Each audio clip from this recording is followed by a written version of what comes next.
Commander Vexthon of the Galactic Defense Fleet adjusted his 6 eyes in what could only be described as supreme annoyance. 3 solar cycles. 3 entire solar cycles of monitoring this backwater planet called Earth. And what did his surveillance teams report? The humans had invented something called gunpowder weapons. Oh, how terrifyingly primitive. "Sir," squeaked his communications officer, a nervous Blytherin named Pip Qua, "the human settlement analysis is complete. They appear to have reached what we classify as primitive projectile phase." Vexthon's mandibles clicked in what passed for laughter among his species. "Projectile phase? You mean they're still throwing pointy sticks at each other?" He leaned back in his command throne, all 4 arms gesturing dismissively. "And here, I thought we might actually encounter a species worth our time."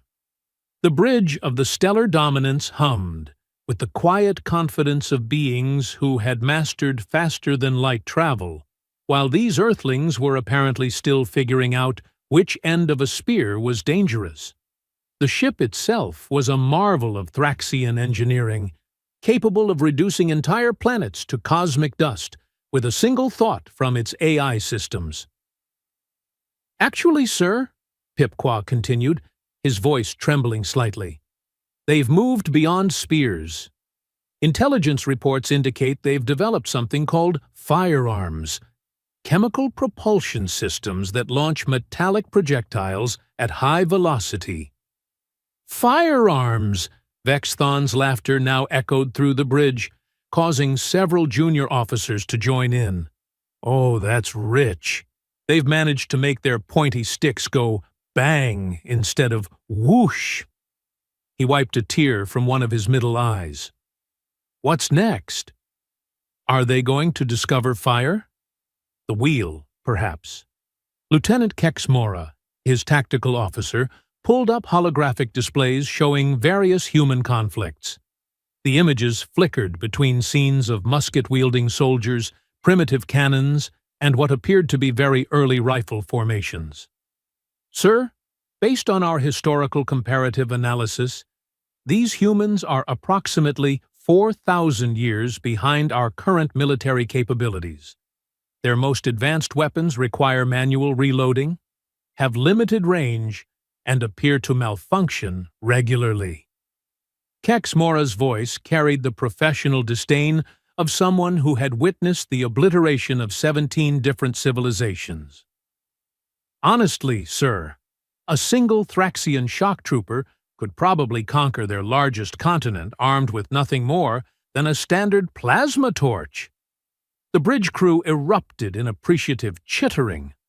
Oh, how quaint these humans were! Still playing with chemical reactions, while the Galactic Defense Fleet wielded the power of controlled stellar energy and quantum phase disruptors. "Sir," interrupted Pip Qua, his blue-tinged skin now showing nervous purple blotches, "there is something else. Our deep scan protocols have detected some unusual energy. Signatures from the planet's surface. Nothing that matches their primitive firearm technology, but..." "But what?" Vexthon's good humor was quickly evaporating. He hated interruptions, especially when they came with mysterious pauses. "Well, sir, there appear to be human settlements that don't show any thermal signatures consistent with gunpowder weapons. Some regions seem to be using older technologies. Much older." Kexmora leaned forward, her interest suddenly piqued. "Define older, communications officer." "Wooden implements, sir. Flexible wooden implements with fibrous strings. The energy signatures suggest stored potential energy release, but through organic materials rather than chemical combustion." The bridge fell silent except for the steady hum of the ship's fusion cores. Vexthon felt his confidence waver for just a moment before reasserting itself. "Wooden implements? You're telling me that while some humans have discovered gunpowder, others are still using." "What? Wooden clubs? Not clubs, sir. The objects appear to be curved, with tensioned strings. They seem to be launching smaller wooden projectiles over considerable distances. The commander's mandibles clicked in renewed amusement. Even better. So not only are these humans primitive, they can't even agree on which primitive technology to use. He stood up, all four arms spreading wide in a gesture of mock grandeur. Some have discovered the mighty power of exploding powder, while others are still playing with bent sticks and string. The crew's laughter filled the bridge once more. Here was a species so backward that different regions were using technologies separated by what their xenoarchaeologists would probably classify as different developmental epochs. "Sir," ventured Kexmora, "should we perhaps conduct a more detailed analysis of these wooden implement regions? Standard protocol suggests." "Standard protocol?" Vexthon cut her off with a wave of his primary right arm. "For a species that's playing with sticks and stones? I think not, Lieutenant. We have 14 other systems to survey before the next galactic cycle, and I'd prefer not to waste time cataloging every primitive tool these humans have managed to cobble together." But something nagged at him. In his 37 years of service, Vexthon had learned to trust certain instincts. True, humans seemed laughably primitive, but the galaxy had taught him that the universe occasionally enjoyed pulling very unpleasant surprises on those who became too comfortable. "Actually," he said, settling back into his command throne, "let's have a bit of fun with this. Pipqua, select one of these wooden implement settlements. Something small and isolated. We'll conduct what the regulations call a preliminary interaction assessment." The communications officer's blotches shifted from purple to deep orange, a sure sign of anxiety. "Sir, preliminary interaction assessments require formal authorization from Fleet Command, extensive cultural preparation protocols, and approximately 6 months of bureaucratic nonsense," Vexthon finished. "Which is why we're going to conduct an unofficial preliminary interaction assessment. Nothing formal, nothing logged. Just a quick demonstration of superior firepower to satisfy our curiosity about these wooden sticks." Kexmora looked up from her tactical displays. "Sir, are you suggesting we initiate first contact?" "I'm suggesting we introduce ourselves to whatever backward tribe is still playing with bent wood, while their more advanced neighbors have moved on to proper explosions." His mandibles clicked rapidly, indicating either amusement or anticipation. "Besides, it'll be educational for the crew, a chance to observe how truly primitive species react when confronted with genuine technological superiority." The bridge buzzed with excitement.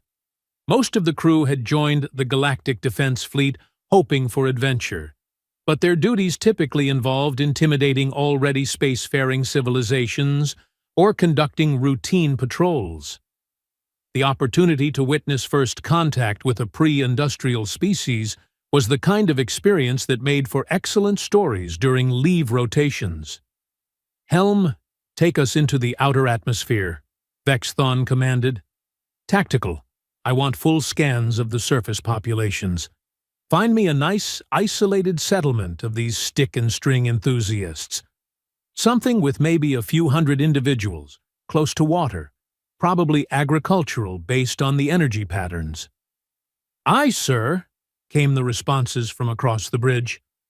As the stellar dominance descended through Earth's atmosphere, its advanced shielding systems rendering it invisible to primitive human detection methods, Vexthon felt a familiar thrill.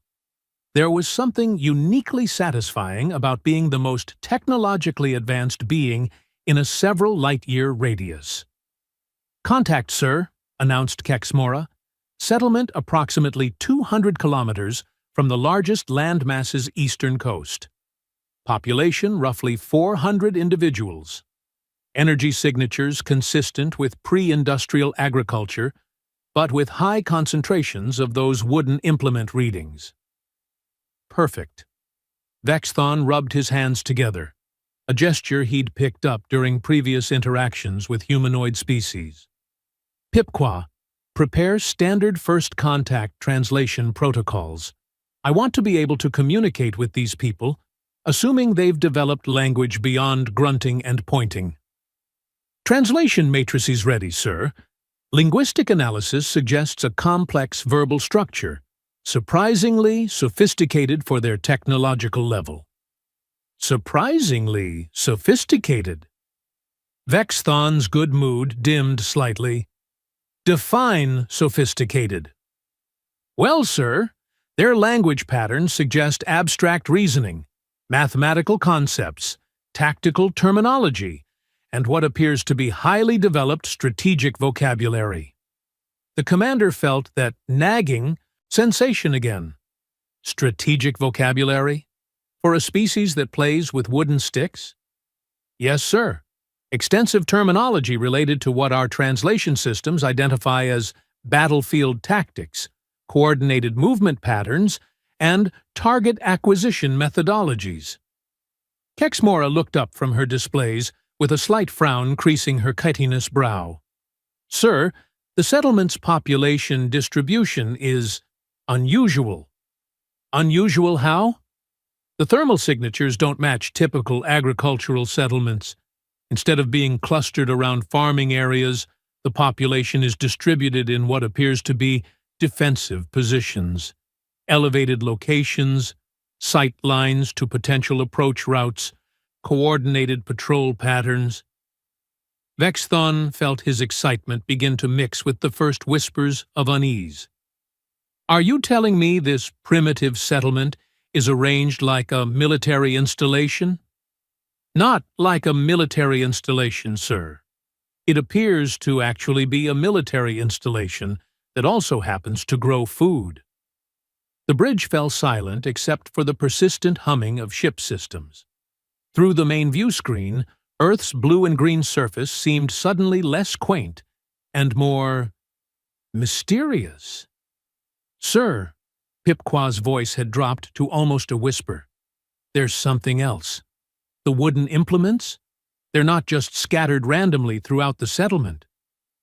Where are they? Every single adult thermal signature in the settlement is carrying one. And, sir, they all appear to be pointed in our direction. Commander Vexthon stared at the view screen for a long moment, his 6 eyes adjusting independently, as if trying to see something that wasn't quite there.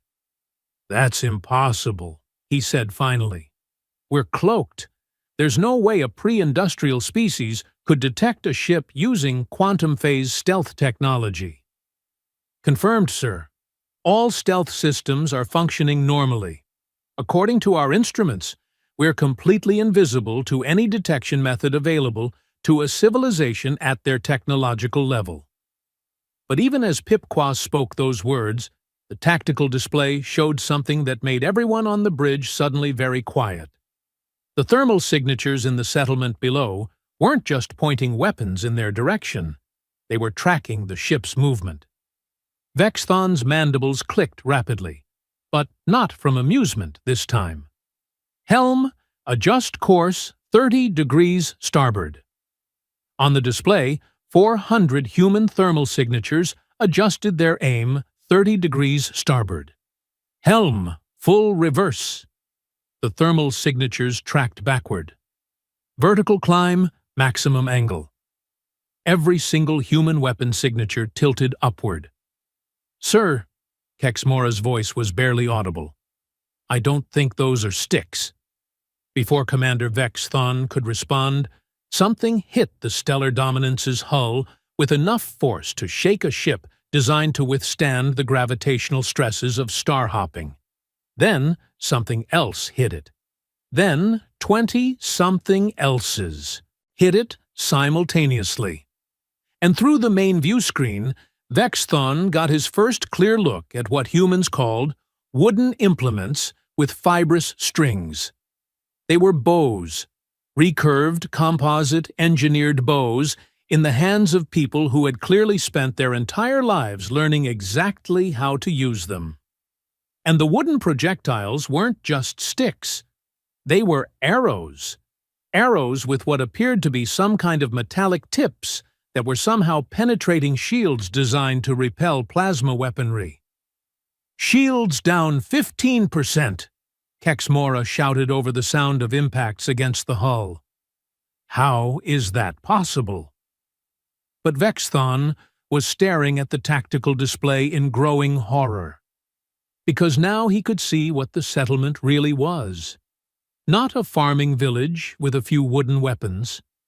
It was a fortress full of what his instruments were now identifying as professional soldiers carrying weapons that had been perfected over thousands of years by a species that had apparently spent most of its developmental history figuring out increasingly creative ways to kill things at a distance. "Sir," Pipqua's voice cracked with panic. "I'm receiving a transmission from the surface." "Put it through." The voice that came through the ship's communication system was calm, measured, and spoke Galactic standard with an accent that suggested the speaker had been expecting this conversation for quite some time. "Greetings, visitors from above. My name is Captain Elena Vasquez of the Terran Defense Corps, 3rd Archery Division. You are currently being targeted by 400 combat archers using tungsten-tipped arrows, designed specifically for penetrating energy shields." Vexthon tried to speak, but only managed a strangled clicking sound. "We've been waiting for you." The transmission ended, leaving the bridge of the stellar dominance in stunned silence, broken only by the continuing impacts of arrows against a hull that was supposed to be impenetrable. And in that moment, Commander Vexthon realized that perhaps, just perhaps, his understanding of the word primitive needed some serious reconsideration. Shields down to 70% and falling. Kexmora's voice cut through the chaos as another volley of arrows struck their supposedly impenetrable defense systems.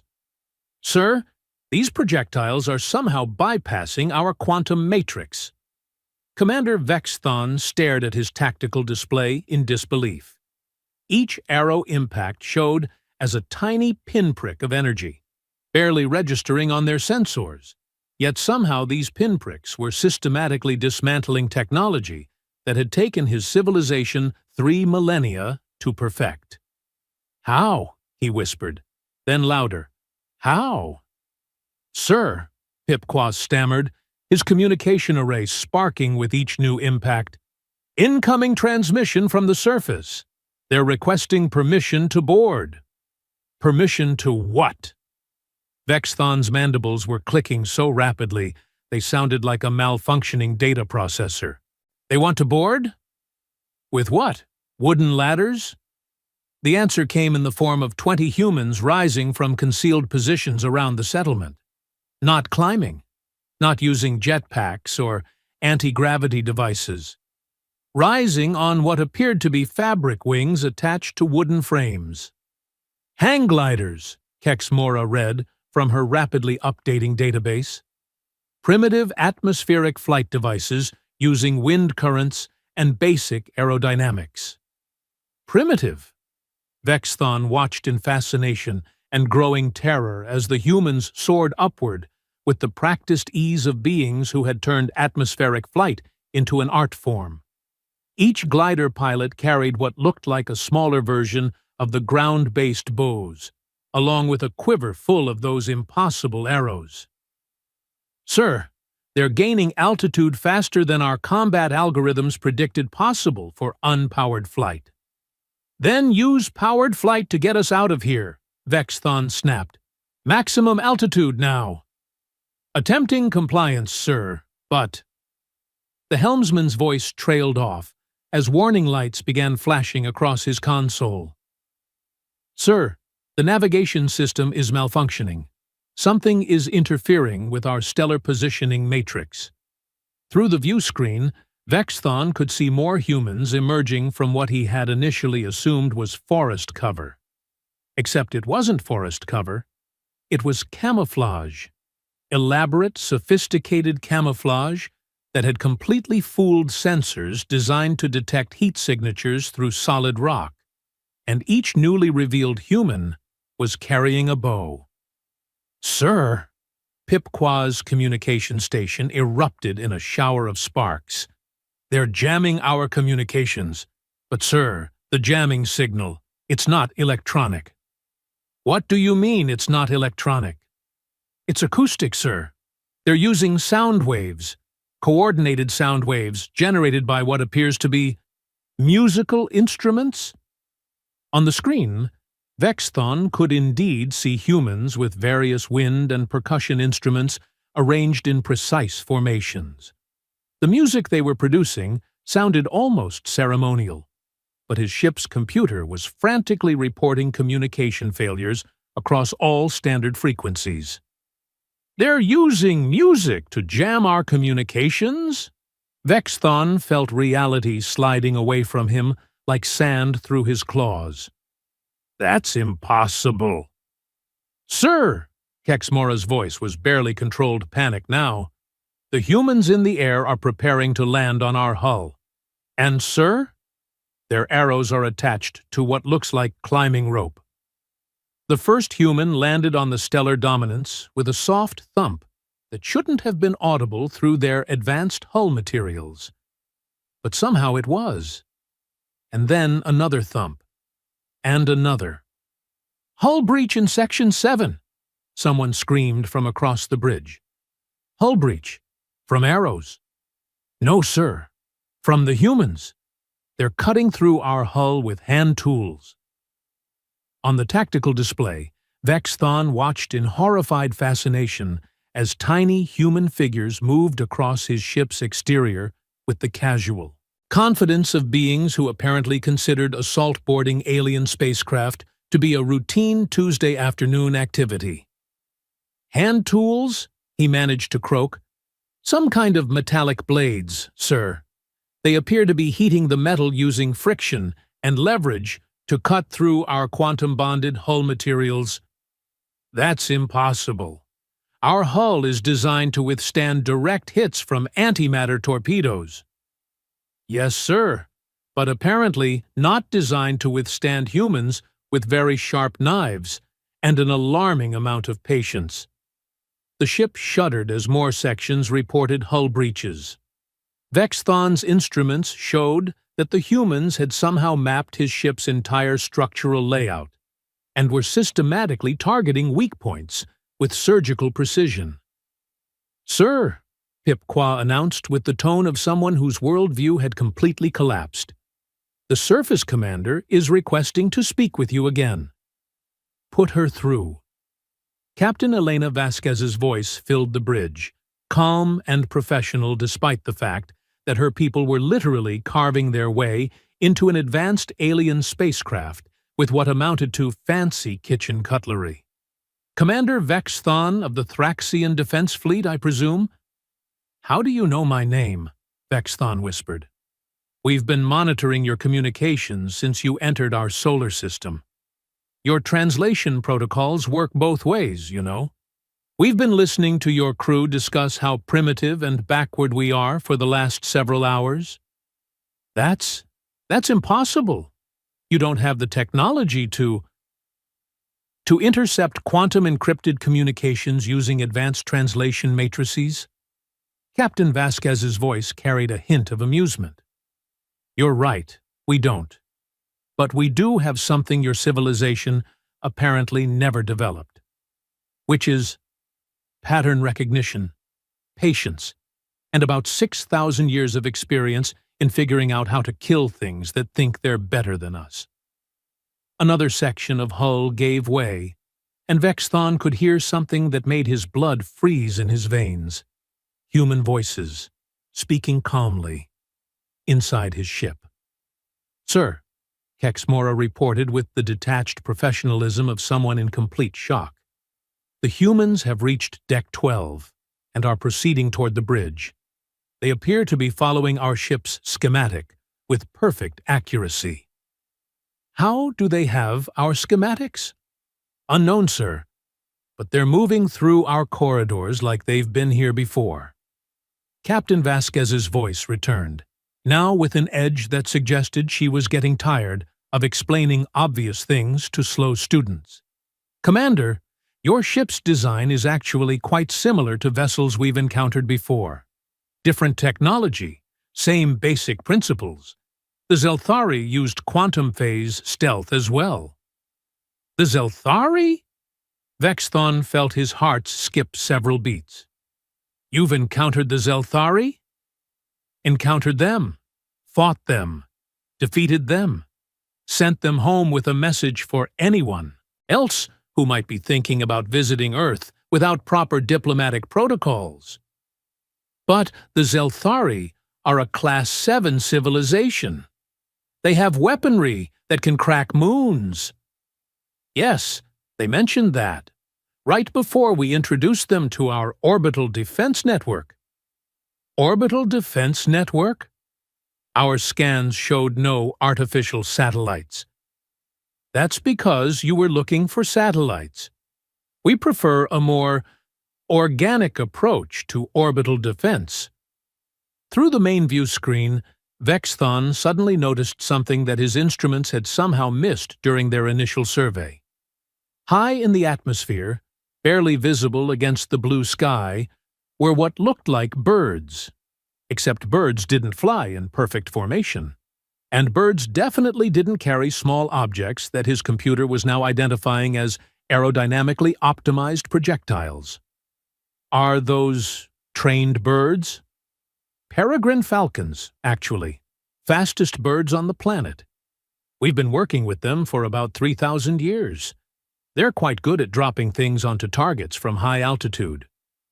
You've weaponized birds? We've weaponized everything, Commander. The question isn't what we've turned into a weapon.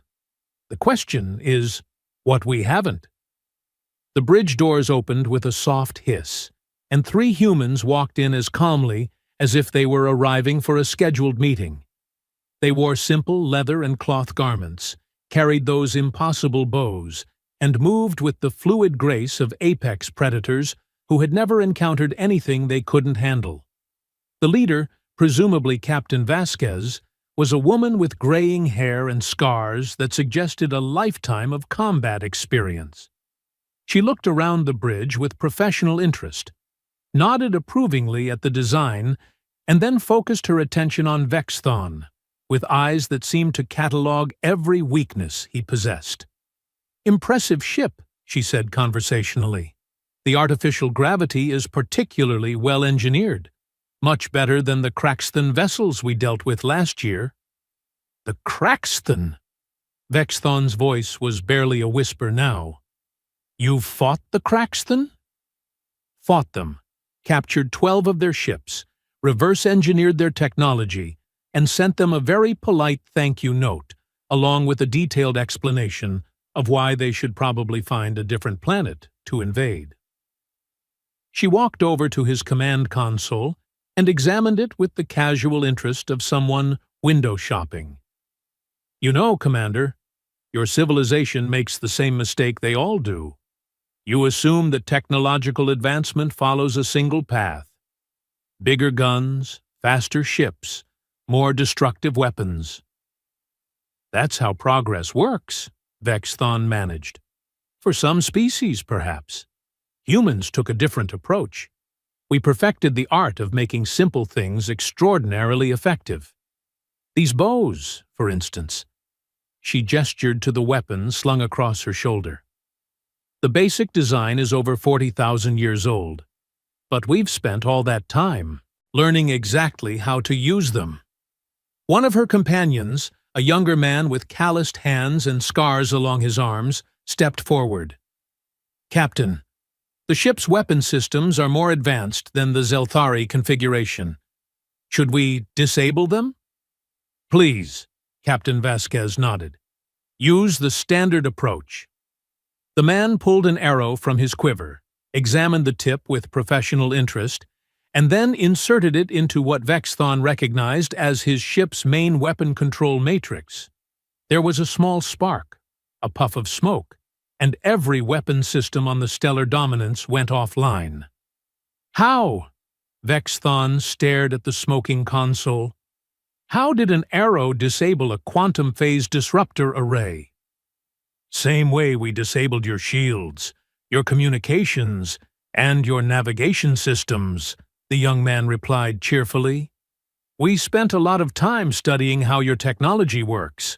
Then we figured out where to poke it with sharp objects to make it stop working.